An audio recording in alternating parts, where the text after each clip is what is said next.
In the heart of this nation, under skies so blue, there's a spirit that's stirring, values strong and true.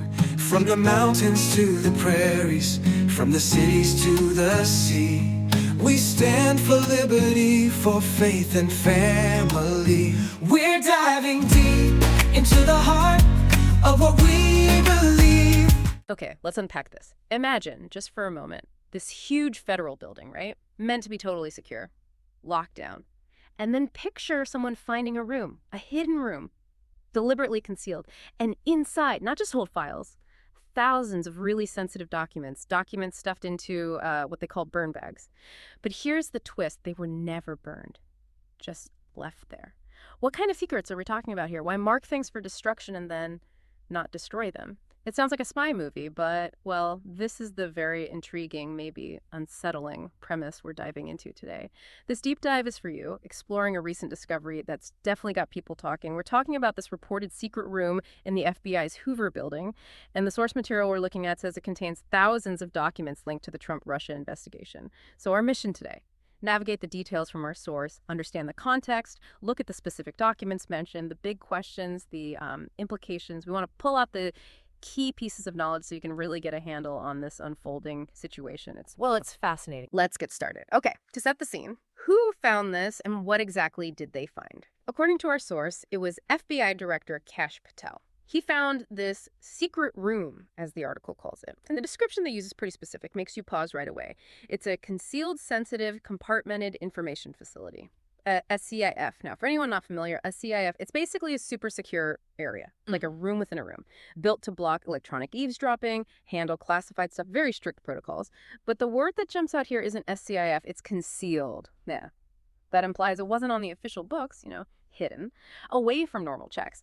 And this isn't the first time Director Patel hinted at something like this. The article points back to his appearance on Joe Rogan's podcast back in June. On that show, Patel actually talked about finding a room, documents, computer hard drives, stuff he said no one had ever seen or heard of. He even described it like someone deliberately tried to hide it, locked the key and hid access. He said, nobody will ever find this.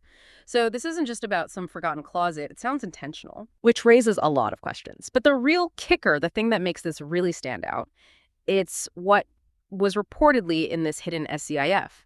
Thousands of documents related to what the source keeps calling the Trump-Russia collusion hoax. And here's the really crucial detail, the potential bombshell part. These documents were specifically found in burn bags. Okay, let's unpack burn bags. What does that actually mean?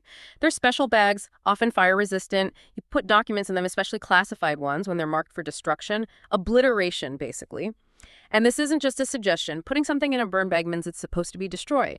Incinerated, shredded, superfine, pulped, gone. There's usually a strict process, a chain of custody to make sure it happens and nothing leaks.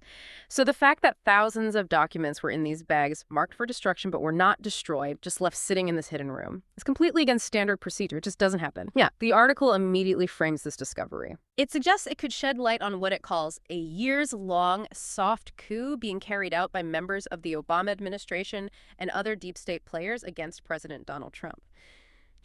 It's really important for you, the listener, to clock this framing right from the start. That term, Trump-Russia collusion hoax, is the lens our source uses consistently. It shapes their whole narrative. Understanding that is key to processing the details. It's basically saying these documents might be evidence of a deliberate plot. It's fascinating and frankly quite startling. The idea of a secret room, a concealed SCIF, inside a place like the FBI headquarters. As you said, the protocols for handling classified information, especially destruction protocols with burn bags, are incredibly strict for a reason. There's usually a very clear audited trail. Multiple people often have to sign off. Certifications of destruction are issued. It's serious business. So finding thousands of documents in burn bags but not destroyed and tucked away in a hidden SCIF, that raises a whole host of deeply troubling questions. Why would a facility like this even exist outside the normal, known, auditable systems? And, more critically, why weren't these documents burned? Documents deemed sensitive enough to need destruction. It points to either a catastrophic breakdown in procedure, which itself is alarming, or it could suggest a deliberate, intentional act to preserve these documents outside of normal channels. which has its own set of massive implications. Or maybe, just maybe, some unbelievable level of oversight, but that seems hard to square with classified material. Even an accidental non-destruction on this scale would be a huge national security issue. As you pointed out, the source's framing leans heavily towards intentionality. That soft coup narrative sets a very specific, very charged context for interpreting this whole thing. They're not seeing it as a mistake. Right. And here's where it gets, I think, really interesting. It's not just about the quantity of documents in those bags. The article highlights one specific document as being potentially huge. It's identified as the classified annex to a final report from special counsel John Durham. Now, this isn't just some random piece of paper. The Durham report itself was a big deal, caused a lot of debate. This is a classified attachment to it. And the article says there's a team, a high-level team, currently working to declassify this annex. The names mentioned are pretty significant. Kash Patel, the guy who reportedly found the room, CIA Director John Ratcliffe, Director of National Intelligence Tulsi Gabbard, Attorney General Pam Bondi, Acting NSA Director William Hartman. I mean, that's a serious lineup of intelligence and law enforcement heavyweights. It suggests they think this document is really important. And there's a plan for what happens next. Once it's declassified, it doesn't just get dumped online. The article says it goes to Senate Judiciary Committee Chairman Chuck Grassley, and he will then make it public. That kind of careful, structured release usually signals that the content is expected to be pretty impactful, right? It warrants that level of handling. So what's reportedly in this annex? According to Fox News Digital, cited by our source, the core claim is stunning. The annex apparently contains information showing the U.S. intelligence community had credible foreign sources, suggesting the FBI would become a key player in spreading the supposed Trump-Russia collusion story. And here's the crucial part. This was before the Crossfire Hurricane probe, that's the FBI's investigation name, was even launched. Just pause on that for a second. Intelligence suggesting the FBI's future role in pushing this narrative before the investigation officially started. The article adds that the annex foretold the FBI's subsequent actions with alarming specificity. That phrase, alarming specificity, it's powerful. It suggests this wasn't just a vague hint. It implies detailed foresight, pre-knowledge about specific FBI actions that hadn't happened yet publicly. The source presents this as fundamentally challenging the whole origin story of the investigation, suggesting the FBI wasn't just reacting, maybe. Well, connecting that to the bigger picture. If there truly was pre-existing intelligence about the FBI's alleged role, especially if it was known with alarming specificity, as the source puts it, before the investigation formally began, the implications are, well, they're profound. In intelligence work, credible foreign sources usually means the information has been vetted, deemed reliable to some degree. It's not typically ignored. And alarming specificity, that implies details, granular details. If those details accurately predicted future FBI actions, it moves from a general concern to something much more concrete. Foresight, almost. So the real potential bombshell here, if this annex is declassified and confirms these claims, isn't just what it says. It's the challenge it poses to the whole timeline, the established narrative. If U.S. intelligence knew with specifics about the FBI's potential role before Crossfire Hurricane kicked off, it completely reframes the question of whether the FBI was responding organically to intelligence leads, or, as the source heavily implies, perhaps following a more predetermined path. It forces a reevaluation, suggesting the very foundation of the collusion narrative might have been influenced differently than we thought. It definitely raises questions about the neutrality and the reactive nature usually assumed for such investigations. And the article is very direct about what it thinks the implication is. It states flatly that the release of this annex will lend more credibility to the assertion that there was a coordinated plan inside the U.S. government to help the Clinton campaign stir up controversy connecting Trump to Russia. So it's explicitly linking the annex contents to that broader narrative of a deliberate, coordinated political effort. Plus, there's that timeline detail the article highlights. This intelligence was reportedly collected mere days after the FBI launched Crossfire Hurricane. That timing, if accurate, adds weight. It suggests this alternative view of the FBI's role wasn't something that developed later, but was potentially known almost right away. Yes, and that reported information, as the article presents it, certainly creates a difficult situation for figures like Brennan, Clapper, and Comey. The article itself asks, quite pointedly, it's really hard to see how Brennan, Clapper, and Comey are going to be able to explain this away. Now, that's not a conclusion. It's a question posed by the source. But it highlights the potential clash between this reported new information and their previous statements or testimonies. It essentially puts the burden on them, from the article's viewpoint, to reconcile things if this annex, once public, says what the source claims it does. And that timeline point you mentioned, host, is critical. Mere days after Crossfire Hurricane launched. If true, it could mean that almost immediately some parts of the intelligence community were receiving information that painted a very different picture of the FBI's involvement than perhaps was publicly understood. It creates a potential tension, right, between the public narrative of the investigation's origins and what might have been known internally. It raises questions about information sharing, about who knew what, when, within the intelligence apparatus, right at that crucial starting point. Suggests maybe a divergence from the get-go. So this whole discovery, the room, the bags, the annex, it just opens up a Pandora's box of questions, doesn't it? The list feels almost endless. Our source dives into some of the most pressing ones, and these really drive the narrative they're building. Let's explore some of these key questions from the article. First, the absolute core question. Why hide the room? Why hide these thousands of documents? The article asks bluntly, did Comey, the FBI director at the time, and others involved, did they genuinely think no one would ever find this hidden SCIF and its contents? Or was it, as the article speculates, down to sloppiness, arrogance, or a combination of both? These questions go straight to motive, competence, potentially malfeasance at the highest levels.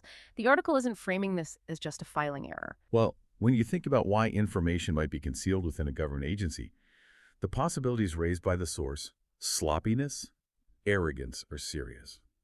Sloppiness with classified material on this scale. That's a severe failure of duty, regardless of intent. A massive breakdown in protocol. Arrogance could mean a belief they were of the rules, that they wouldn't get caught, wouldn't be held accountable. A mix is possible too, sure. Maybe an initial mistake covered up by an arrogant belief it would stay hidden. But typically, deliberately concealing something like this, if it was deliberate, it's usually driven by a strong motive. Controlling a narrative, protecting people, keeping damaging info buried. And the fact that documents were in burn bags but not destroyed, that leans more towards preservation or making them inaccessible, rather than just losing them. That makes the why absolutely crucial. Exactly. And building on that, the article then zooms in on the burn bags themselves. Critical piece here. The authors ask, who actually designated these documents for destruction? Was it Comey giving the order? Or were other big names involved? The article mentions Brennan or Clapper possibly instructing him. And the big puzzle. Why mark them for burning, the ultimate destruction, and then just not burn them? How does that happen? Plus, the article raises a really practical but vital point. Are these the only copies? Do digital versions exist somewhere else? Because the answer to that changes everything about how important this specific stash of documents is. Right, the chain of command for destroying classified documents is meant to be rock solid. Multiple checks, authorizations, verifications. It's designed to prevent exactly this sort of thing. If documents marked for destruction were intentionally saved and hidden, that's a huge breach of protocol. It could suggest an intent to bypass transparency or legal obligations. If it was accidental, well, that points to an absolutely catastrophic failure in basic information management at the highest levels, which is a massive national security concern in itself. It really raises that important question of accountability, doesn't it? Who was ultimately responsible for making sure these were either destroyed or properly handled? The article, naming Comey, Brennan, Clapper, points the finger very high up the chain. And yes, the question about other copies is absolutely vital. If duplicates exist easily elsewhere, then finding these specific unburned documents might be less impactful information-wise. But if these are unique copies, then finding them unburned in a hidden room, that makes them incredibly significant for any investigation or disclosure, a potential goldmine of unique information.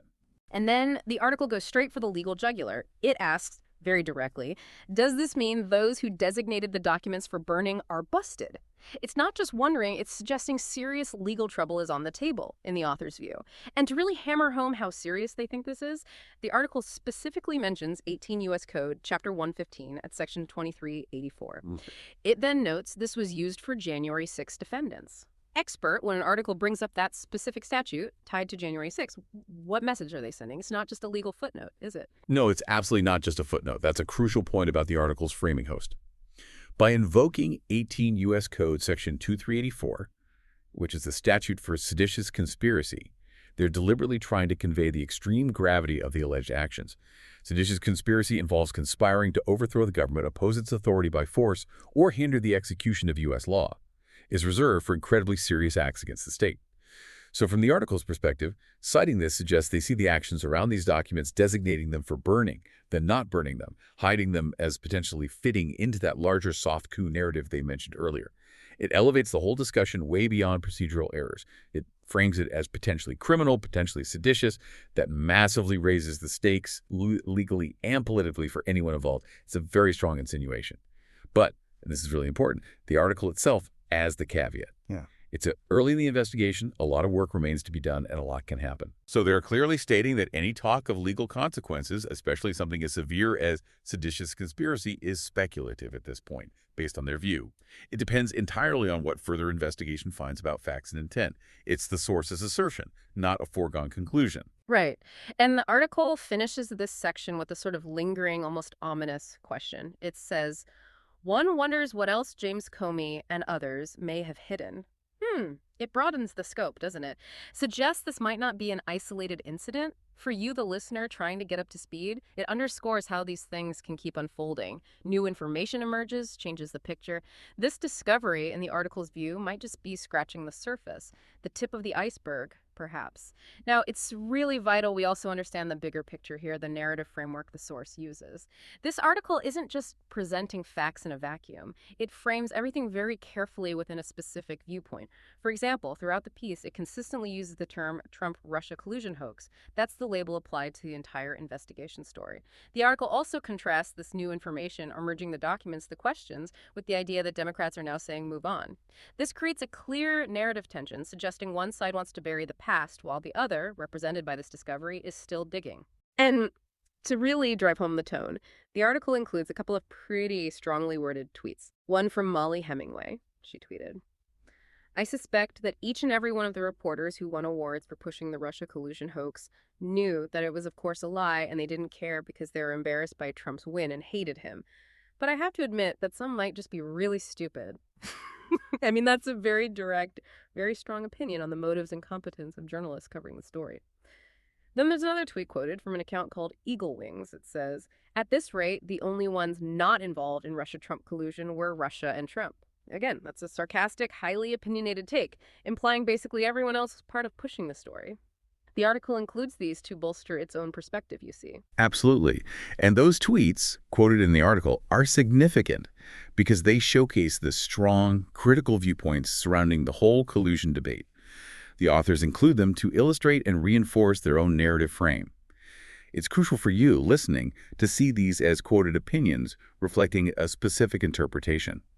They aren't presented as neutral facts, but as examples of a particular viewpoint that sees the original investigation as illegitimate, a hoax, including this part of the article's rhetorical strategy, framing the discovery of these documents as potential proof supporting that long-held view. And just in case there was any doubt about the editorial stance, there's an explicit editor's note right at the very beginning of the article. It states very clearly, "The Trump administration is exposing Barack Obama and his administration's Russian collusion hoax."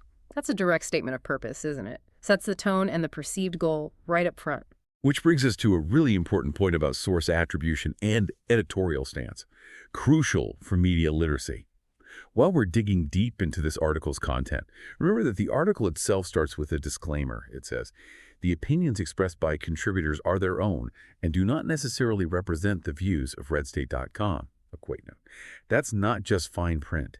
It's telling you, the reader, and now you, the listener, that these are the views of the author, specifically, not necessarily the official position of the entire publication. Understanding that disclaimer is absolutely key when you're evaluating the information. It helps you see the specific lens the author is using, how they're framing things, why that framing might advance their narrative, what underlying assumptions might be at play. It's about being truly well-informed, not just consuming information, but understanding its context, its source, its potential biases. It lets you engage critically, recognize the perspective being offered, without us, as hosts, taking any seats on political arguments themselves. It empowers you to separate the message from the messenger. So wrapping this up, where does this leave us? We've journeyed through this report of a secret room in the FBI building. A room reportedly holding thousands of classified documents meant for destruction in burn bags but left unburned.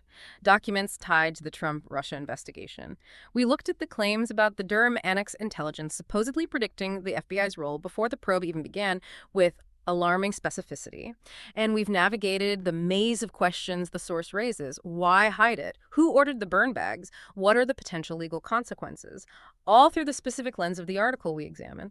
And thinking about the broader implications, this raises a really important question, doesn't it? About information control, transparency, accountability within powerful government agencies.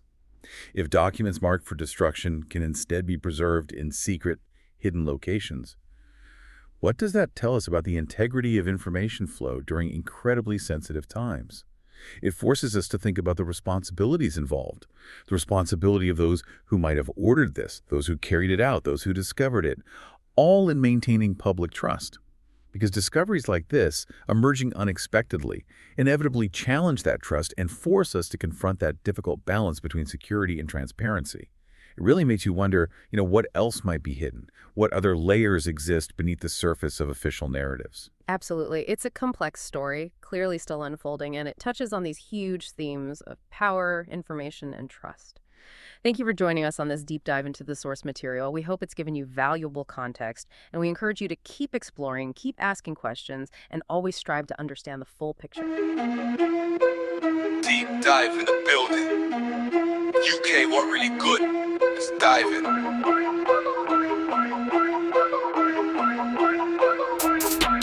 Get triggered. Netflix, you son of an itch. In your show Adolescence, you pulled a race switch. The real killer teen is black, you made him white. This ish just ain't right. We're diving deep into the heart of what we believe. Conservative values in our souls, they're interweaved. With courage and with honor, we'll hold our ground. For freedom, for tradition in this land we found. We cherish our Constitution, the words that set us free. The right to bear arms, to speak and to agree. We honor our forefathers who fought with steadfast might for the dream of a nation shining bright in the night. In every town and village, in every heart and home, we'll uphold our principles, together we'll roam. Through trials and through triumphs, we'll never lose our way. With conservative values leading us day by day. We're diving deep into the heart of what we believe. Conservative values in our souls, they're interweaved. With courage and with honor, we'll hold our ground. For freedom, for tradition in this land we found. So here's to the brave, to the strong, to the free, to the spirit that binds us from sea to shining sea. We'll dive deep into our values, hold them close and true. For conservative hearts, there's no limit to what we can do. We're diving deep into the heart of what we believe. Conservative values in our souls, they're interweaved. With courage and with honor, we'll hold our ground. For freedom, for tradition in this land we found.